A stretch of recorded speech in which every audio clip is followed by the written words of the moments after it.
Yes, nanone kandi turagarutse ariko kandi tubaye ikaze by'umwihariko muri ano masaha turimo dusatira amasaha nimugoroba cyangwa se twamaze kugeramo kuko twamaze kwinjira mu masaha rwose agaragaza ko ari aya nimugoroba. Turi ku itariki rero eshatu z'ukwa cumi z'ukwa mbere 2025 ni amakuru agezweho arebana n'umutekano, politiki na diplomasi.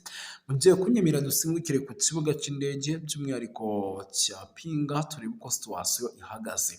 Hari amakuru menshi arebana n'umutekano, politike na diplomasi akomeje kugenda aturukayo, turaje tubyinjiremo tubive imuzi n'imuzingo.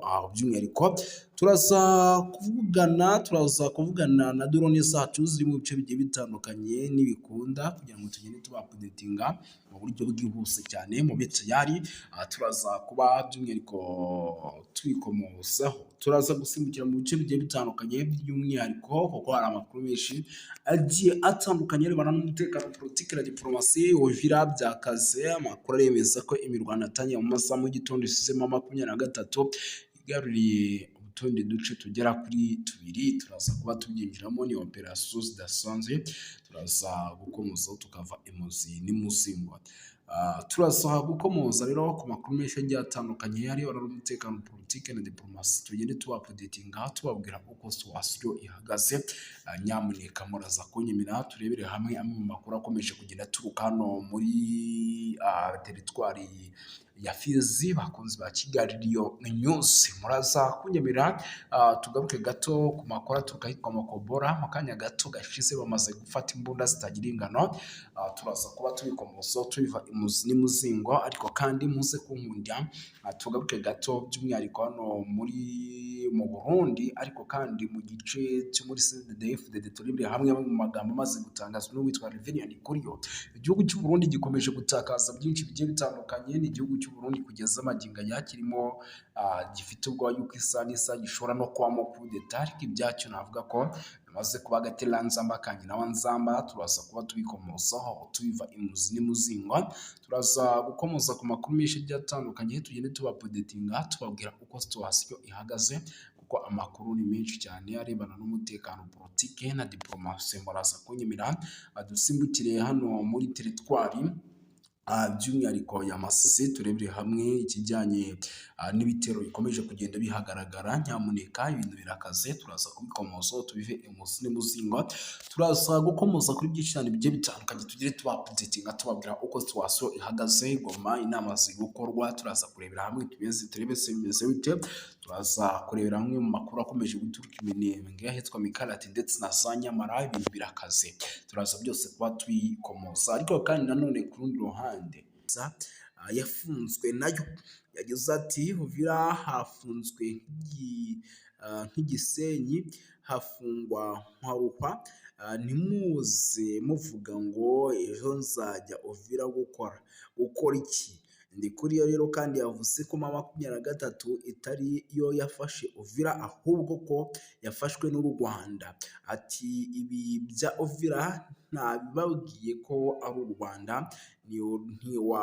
Ntiwabonye Musani bafata, ntiwabonye za Musani abahafata ndetse na Uvira ntiwabonye ko ari imodoka z'u Rwanda zazanye amavedete, ubwato buto bunyaruka, amato yo mu mazi nayo mwarayabonye asa nka 23. Ati reka sha n'u Rwanda, Uvira si 23 yayifashe n'u Rwanda. Akomeza kubishimangira. Uyu mugabo kandi yanavuze ko Burundi bukomeje kwibaza icyo amasezerano y'amahoro ya Washington amaze. Ati n'ubu turacyabaza amasezerano avuga iki. Amerika nivuge ngo byarayinaniye, ibyo nahagarariye byananiye, ntimubirebaho. Aho tuzahira tumenye ko ibintu bipanze kandi bizamera neza. Uyu mugabo kandi yanemeje ko ingabo z'u Burundi bwohereje muri Kongo Kinshasa zikiriyo ndetse ko zagiyeyo Leta ya Repubulika ya Demokarasi ya Kongo ariyo izemereye buri kimwe cyose zikenerayo.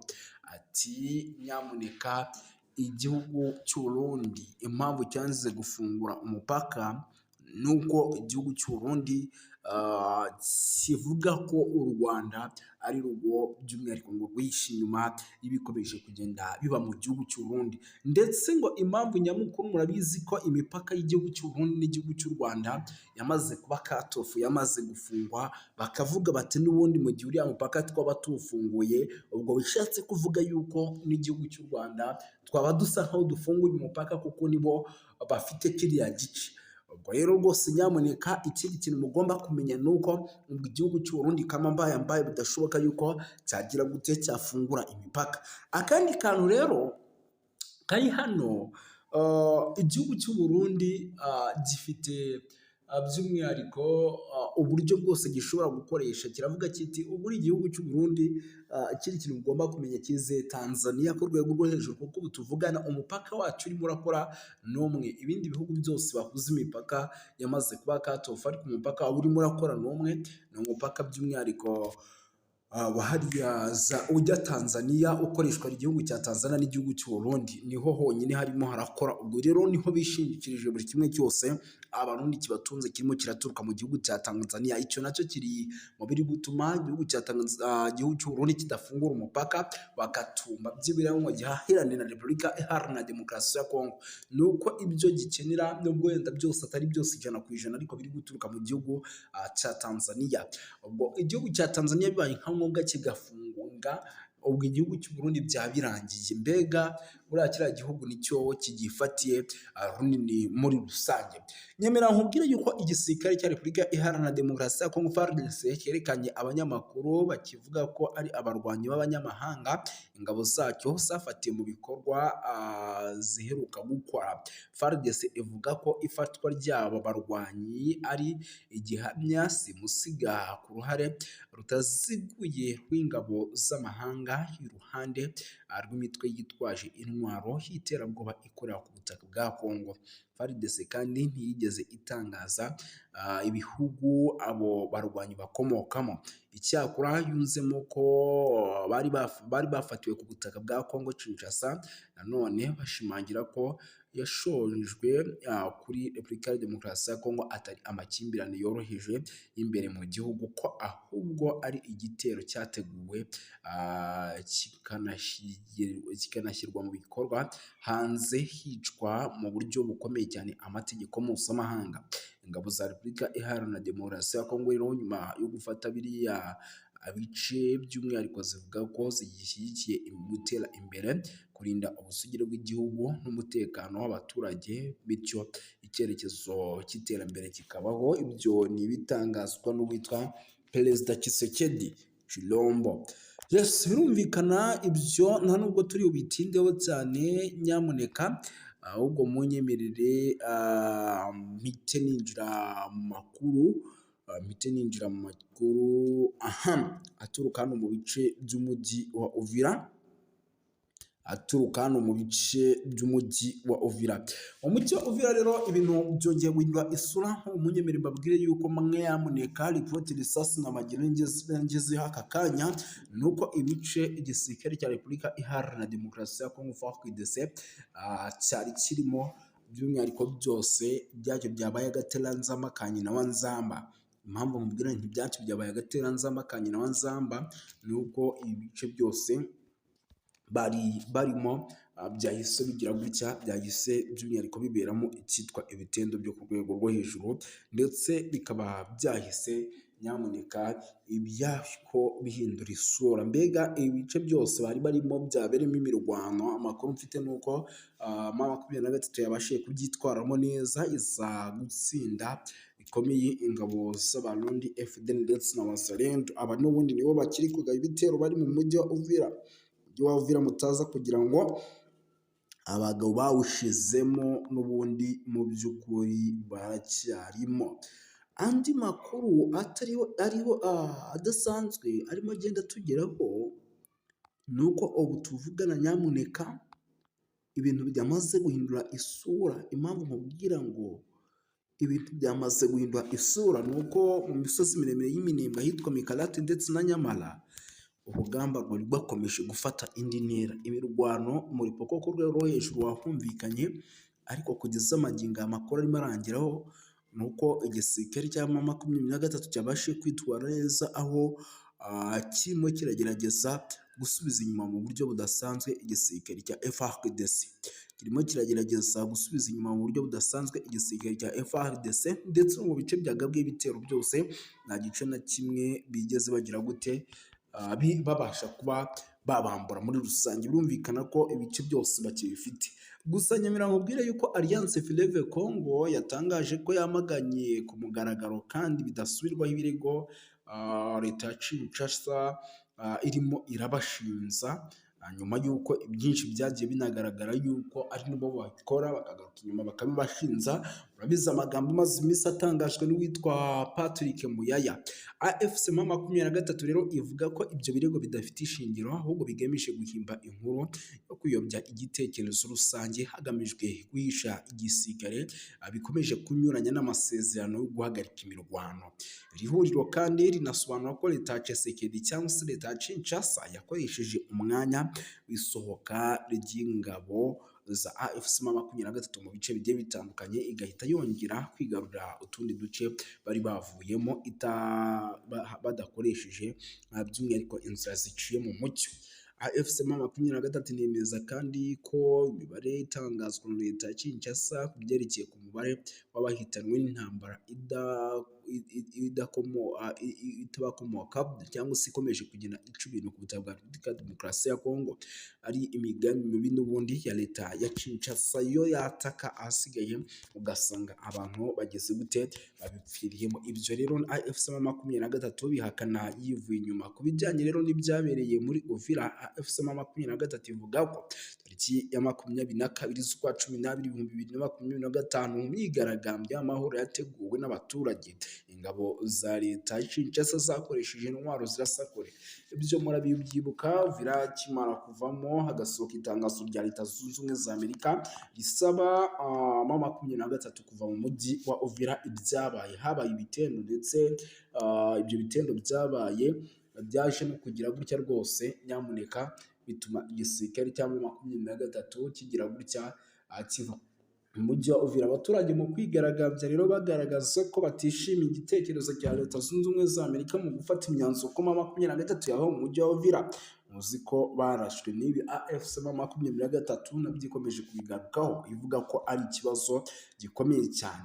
Iri huriro kandi riramagana amagambo kintu na kimwe by'umwihariko cyakozwe, kuko ni umujyi kugeza amagingo ya igihugu cy'u Burundi gishaka, ukaba umujyi igihugu cya Repubulika ya Demokarasi ya Kongo gishaka. Bishatse kuvuga yuko rero mu gihe n'ubundi uyu mujyi waza kuba by'umwihariko ugarutse mu maboko yabo, n'ubundi baza kwinjiramo bakawukoreramo n'ubundi bya bikorwa by'ubugizi bwa nabi dusanzwe tumenyereye. Ibi rero bikaba ari byo igisirikare n'ubundi cya M23 gikomeje kugenda kirinda. Ngira ngo iyi nkuru sindi bunayitindeho, kuko ni zimwe mu nkuru n'ubundi zikomeje kugenda zinagarukaho n'ibindi bitangazamakuru bigiye bitandukanye. Ahubwo nyimira nkubwire yuko itegeko nshinga ry'ubumwe bw'Uburayi ryashinjije u Rwanda gutesha agaciro amasezerano ya Washington DC asaba ibihano bikomeye ku mutekano muke uri kubera mu burasirazuba bwa Repubulika Iharanira Demokarasi ya Kongo. Ni kuwa gatatu rero tariki ya 12 2025 mu mujyi wa Strasbourg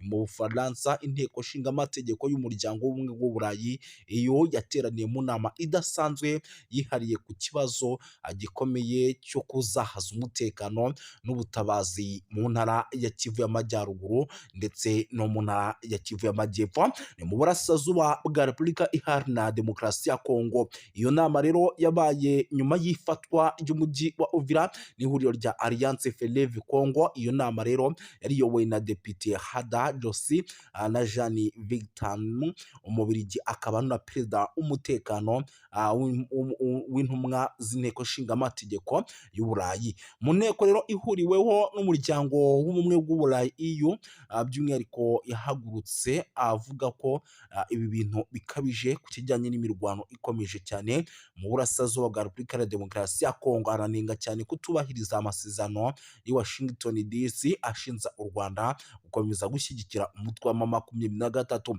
Mu buryo rero nk'ubusanzwe by'umwihariko byakomeje kugenda bigarukwaho kugira ngo babihe inzira y'amahoro. Mu ijambo rye rero ryagaragazaga amarangamutima akomeye, Dr Victor yagize ati birababaje kongera guhamagaza inama ku kibazo gikomeje guteza ibibazo, gikomeje kugenda kirushaho kuba kibi cyane mu burasirazuba bwa Repubulika Iharanira Demokarasi ya Kongo. Nubwo amasezerano y'i Washington DC yarushijeho gukaza umurego mu minsi ishize, umujyi wa Uvira wigaruriwe n'umutwe wa AFC M23. Ibi byateye impungenge zikomeye ku mutekano by'umwihariko mu karere kose muri rusange.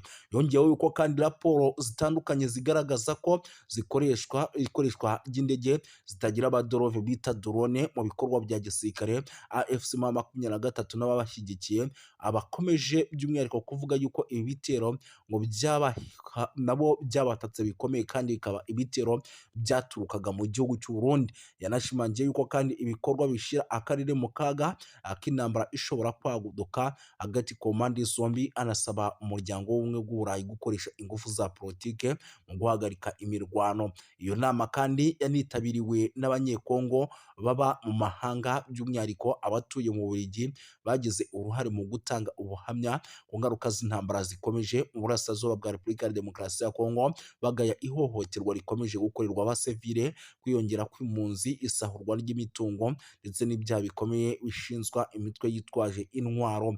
Abanyekongo kandi bashyigikiye Depite Hada Vigtamzi urwandiko rusaba ko u Rwanda n'abafatanyabikorwa babwo mu mutwe wa AFC M23 bafatwa ibihano bikomeye, basabye ko habaho uburyo buhoraho bwo kugaragaza kandi banasobanura yuko by'umwihariko ibyo bishobora gufasha ingamba zo kugira ngo umutekano ugaruke bikanatanga umusaruro.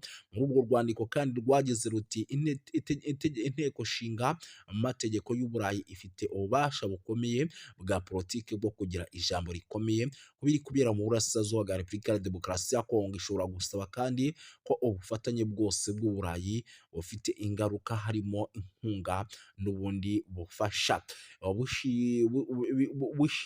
bushingirwa ku ntambwe zifatika kandi zemejwe. Guhagarika imirwano rero, guhagarika inkunga n'imitwe yitwaje intwaro, kohereza ibikorwa by'ubutabazi mu gihe ibyo bitubahirijwe, icyo kintu gishobora kuba. Banasabye yuko kandi politike z'ubucuruzi n'amasezerano y'ubufatanye bw'ubumwe bw'Uburayi binengwa n'ihame ridakuka rivuga ko politike nimwe ikwiye kugira uruhare mu buryo buziguye cyane n'ubutaziguye mu guteza imbere rero mu gusaba umutungo kamere cyangwa mu gukomeza ihohoterwa bishingiye ku mahoro arambye mu burasirazuba bwa Repubulika ya Demokarasi ya Kongo, adashoboka hatabayeho guca mu mucyo ndetse no kudahana.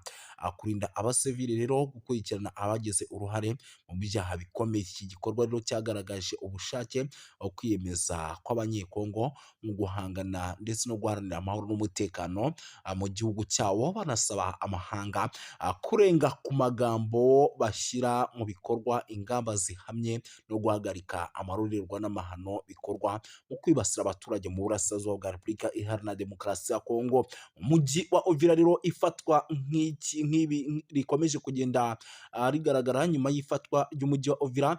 Umutekano wa Repubulika ya Demokarasi ya Kongo mu ntara wa Kivu y'Amajyepfo wakomeje kuzamba, wafashwe kandi na M23 mu gihe gito gishize, nk'uko byari byagiye bigaragara kuri rezo sosiyo zigiye zitandukanye ndetse n'amakuru yatugeraga nk'uko yabitangazaga. Mu gitutu gikomeye kandi cy'amahanga by'umwihariko Leta Zunze Ubumwe za Amerika, umutwe wa AFC M23 watangaje ko ukuye ingabo zawo mu mujyi, unavuga ko ugiye gushyiraho amahirwe y'inzira ya politiki ndetse n'amahoro. Itangazo ryashyizweho umukono tariki ya 15 n'uwitwa Colonel Nanga, umuhuzabikorwa w'ihuriro rya Alliance Fleuve Congo. Yanavuze yuko kandi icyo cyemezo kigamije kubahiriza icyifuzo cya Leta Zunze Ubumwe za Amerika nk'umwe mu bahuza ibiganiro hagati ku mpande zombi. Ibi bibaye kandi mu gihe igitutu mpuzamahanga gikomeje kwiyongera ku mutwe wa AFC M23 cyane cyane nyuma yo kwigarurira imijyi nka Goma ndetse na Bukavu ntangiriro z'umwaka. Abadepite rero b'i Burayi basabye ku mugaragaro ko u Rwanda rukura ingabo zarwo ku butaka bwa Repubulika Iharanira Demokarasi ya Kongo. Iyo myanzuro kandi ikaba ikomeze gushyira ikibazo cy'umutekano muke mu burasirazuba bwa Repubulika Iharanira Demokarasi ya Kongo. Bakavuga yuko kandi ibintu bigomba kugenda neza muri rusange. Si ibyo gusa rero, by'umwihariko amakuru yo ni menshi. Munyemerere rero tunagaruke ku zindi nkuru zikomeye kuko ni byinshi, impunzi zikomeje kwiyongera. Ni update ingezeho, ndavuga nti nanjye reka nyibagezeho mu buryo bw'iyokansi cyane. Amakuru rero aturuka mu gace ka Katumba ni ku mupaka wa Repubulika ya Demokarasi ya Kongo, aravuga ko impunzi zaturutse mu mujyi wa Uvira zahunze intambara n'umutekano muke, zikorerwa ihohoterwa rikabije